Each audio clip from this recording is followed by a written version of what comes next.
Hello friends, welcome to Shruthi's food lab. ഇന്ന് നമ്മൾ ഉണ്ടാക്കാൻ പോകുന്നത് ഇംഗ്ലീഷ് ബ്രേക്ക്ഫാസ്റ്റ് ആണ്. അപ്പോൾ റെസിപ്പിയിലേക്ക് കിടക്കുന്നതിന് മുമ്പായിട്ട് ഈ ചാനൽ സബ്സ്ക്രൈബ് ചെയ്യാത്തവരുണ്ടെങ്കിൽ ഉറപ്പായിട്ട് സബ്സ്ക്രൈബ് ചെയ്യുക. സൈഡിലുള്ള ബെൽ ബട്ടൺ എനേബിൾ ചെയ്തിട്ടുണ്ടെങ്കിൽ നമ്മുടെ ലേറ്റസ്റ്റ് അപ്ഡേറ്റ്സ് എല്ലാം നിങ്ങൾക്ക് കിട്ടുന്നതായിരിക്കും. അപ്പം നമുക്ക് റെസിപ്പിയിലേക്ക് കിടക്കാം. ഞാൻ ഈ ലിസ്റ്റിലുള്ള സാധനങ്ങളാണ് ഉണ്ടാക്കാൻ പോകുന്നത്. എൻ്റെ കയ്യിൽ അവൈലബിൾ ആയിട്ടുള്ള സാധനങ്ങൾ വെച്ചിട്ടാണ് ഞാനിത് ഉണ്ടാക്കുന്നത്.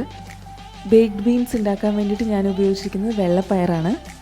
തലേ ദിവസം വെള്ളത്തിൽ വെച്ച് സോക്ക് ചെയ്തതിന് ശേഷം കുക്കറിലിട്ട് വേവിച്ചെടുത്തതാണ്. 3 വിസിൽ കേൾക്കുന്നവരെ ഇതിനെ മാറ്റി വയ്ക്കാം.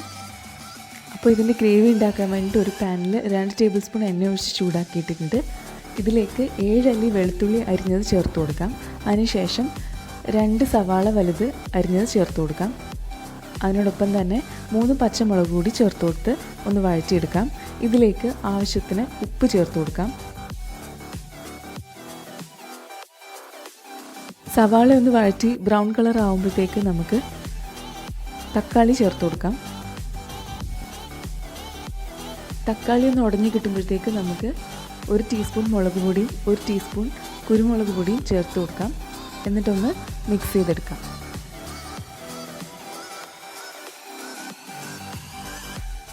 ഇതിൻ്റെ പച്ചമണം മാറുമ്പോഴത്തേക്ക് നമുക്കിതൊന്ന് ഓഫ് ചെയ്ത് വെക്കാം. എന്നിട്ടൊന്ന് തണുക്കാൻ വെക്കാം. അതിനുശേഷം മിക്സിയിൽ അരച്ചെടുക്കാം.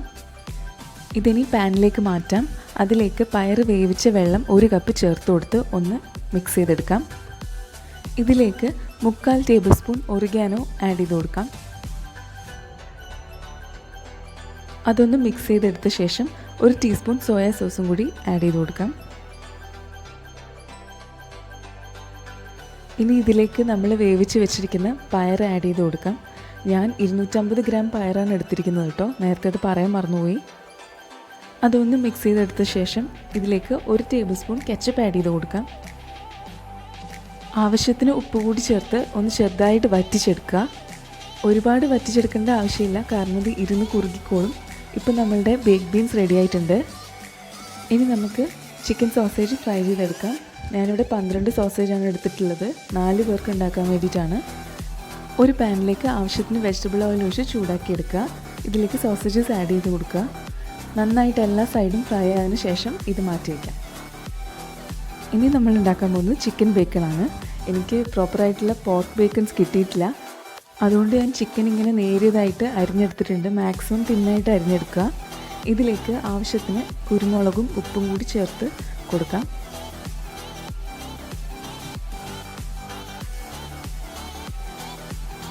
ഒരു 10 മിനിറ്റ് മാരിനേറ്റ് ചെയ്ത ശേഷം നമുക്കിതൊന്ന് ഫ്രൈ ചെയ്തെടുക്കാം. ഞാൻ പഴയ പാനിലിട്ട് തന്നെയാണ് ഫ്രൈ ചെയ്തത്.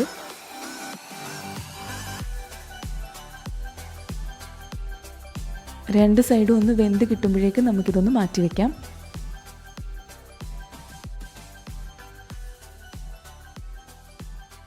ഇനി നമുക്ക് ഉരുളക്കിഴങ്ങൊന്ന് റോസ്റ്റ് ചെയ്തെടുക്കാം. അതിനായിട്ട് ഞാനിവിടെ 2 ഉരുളക്കിഴങ്ങ് എടുത്തിട്ടുണ്ട്. കുറച്ച് വലുതായിട്ട് അരിഞ്ഞാണ് എടുത്തത്. ഇത് ലോ ഫ്ലെയിമിലിട്ടൊന്ന് ഫ്രൈ ചെയ്തെടുക്കാം. ഇതെല്ലാ സൈഡും ഒന്ന് ഫ്രൈ ആയതിനു ശേഷം ഞാനിതിലേക്ക് 1 ടേബിൾ സ്പൂൺ അളവിൽ ബട്ടർ ആഡ് ചെയ്ത് കൊടുക്കുന്നുണ്ട്. ഒരു 2-3 മിനിറ്റ് കൂടി നമുക്ക് റോസ്റ്റ് ചെയ്തെടുക്കാം. അതിനുശേഷം മാറ്റി വയ്ക്കാം. ഇനി നമ്മൾ തക്കാളിയാണ് റോസ്റ്റ് ചെയ്യാൻ പോകുന്നത്. ഞാനിവിടെ 2 തക്കാളി പകുതിയായിട്ട് അരിഞ്ഞ് റോസ്റ്റ് ചെയ്യുന്നുണ്ട്.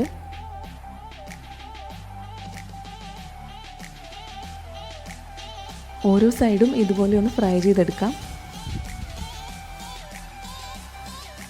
ഇനി ഇതിലേക്ക് ഓരോന്നുള്ള കുരുമുളക് പൊടി ആഡ് ചെയ്ത് കൊടുക്കാം. അതിനുശേഷം ഓരോന്നുള്ള പഞ്ചസാര കൂടി ഞാൻ ആഡ് ചെയ്ത് കൊടുക്കുന്നുണ്ട്. നിങ്ങൾക്ക് പഞ്ചസാര വേണ്ടാന്നുണ്ടെങ്കിൽ ഉപ്പ് ആഡ് ചെയ്ത് കൊടുക്കാം. എനിക്ക് കുറച്ച് മധുരമാണ് ഇഷ്ടം. ഒന്നുകൂടി ഒന്ന് റോസ്റ്റ് ചെയ്ത ശേഷം നമുക്കിത് മാറ്റി വയ്ക്കാം. ഇനി നമ്മൾ ഉണ്ടാക്കാൻ പോകുന്നത് ഓംലെറ്റ് ആണ്. അതിനായിട്ട് ഞാനിവിടെ ഒരു പാനിൽ എണ്ണ ഒഴിച്ച് ചൂടാക്കിയിട്ടുണ്ട്. ഇതിലേക്ക് മുട്ട പൊട്ടിച്ച് ഒഴിച്ചു കൊടുക്കാം. അതിലേക്ക് അല്പം കുരുമുളക് പൊടിയും കുറച്ച് ഉപ്പും കൂടി ചേർത്ത് കൊടുക്കാം. എന്നിട്ട് മാറ്റി വയ്ക്കാം. ഇനി നമുക്കിത് പ്ലേറ്റിൽ സെറ്റ് ചെയ്യാം. അതിനായിട്ട് ഞാനിവിടെ ഒരു പ്ലേറ്റിൽ ഒരു ക്യാബേജ് ലീഫ് വെച്ചിട്ടുണ്ട്. അതിൻ്റെ മേലെ മുട്ട വെച്ചിട്ടുണ്ട്. ഇനി ഒരു ബൗളിൽ നമ്മുടെ ബേക്ക്ഡ് ബീൻസ് ആഡ് ചെയ്ത് കൊടുക്കാം. ഇതിലേക്ക് ഇനി സോസേജ് വെച്ച് കൊടുക്കാം. റോസ്റ്റ് ചെയ്ത് വെച്ച തക്കാളിയും ചിക്കൻ ബേക്കൻസും ആഡ് ചെയ്ത് കൊടുക്കാം. അതിനുശേഷം നമ്മുടെ റോസ്റ്റ് ചെയ്ത് വെച്ച പൊട്ടറ്റോസ് ആഡ് ചെയ്ത് കൊടുക്കുക. ടോസ്റ്റ് ചെയ്ത് 2 ബ്രെഡ് സ്ലൈസ് കൂടി വെച്ച് കൊടുക്കാം. 1 കപ്പ് ചൂട് ചായയും 1 ഗ്ലാസ് ഫ്രഷ് ജ്യൂസും കൂടി ഉണ്ടെങ്കിൽ നമ്മുടെ ഇംഗ്ലീഷ് ബ്രേക്ക്ഫാസ്റ്റ് റെഡി ആയിട്ടുണ്ട്. വളരെ എളുപ്പത്തിൽ ഉണ്ടാക്കാൻ പറ്റുന്ന ഒരു ഹെൽത്തി ബ്രേക്ക്ഫാസ്റ്റ് ആണ്. എല്ലാവരും ഇത് വീട്ടിലൊന്ന് ട്രൈ ചെയ്ത് നോക്കുക. അപ്പോൾ ഇന്നത്തെ റെസിപ്പി എല്ലാവർക്കും ഇഷ്ടമായി എന്ന് വിശ്വസിക്കുന്നു. ഇനി വേറൊരു റെസിപ്പി ആയിട്ട് പിന്നെ കാണാം.